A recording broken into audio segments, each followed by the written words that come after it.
In this section, we will cover key considerations for using parking decision routes, alongside lane change restrictions and lane changing limitations.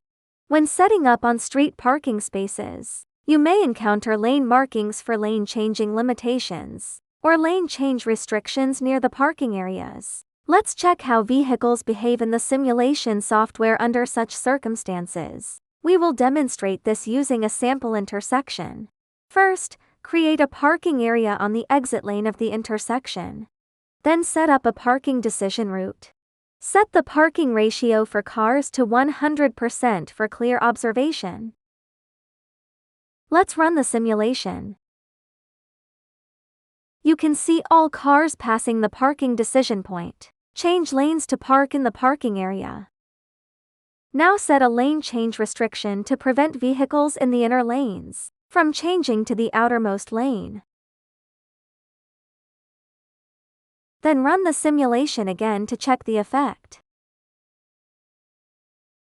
You can see some cars park normally, while others change color directly and fail to park.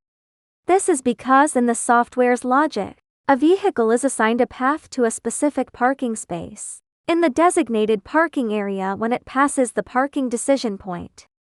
If the vehicle cannot reach the designated parking space due to road marking restrictions while en route, it will fail to park and be marked purple in the simulation software.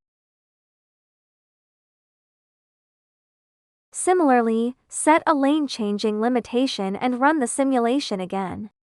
The effect is similar to the lane change restriction. All vehicles in the inner lanes fail to park normally due to the lane changing limitation. In other words, using parking decision routes with lane change restrictions or lane changing limitations will cause some vehicles to fail to park due to road marking restrictions.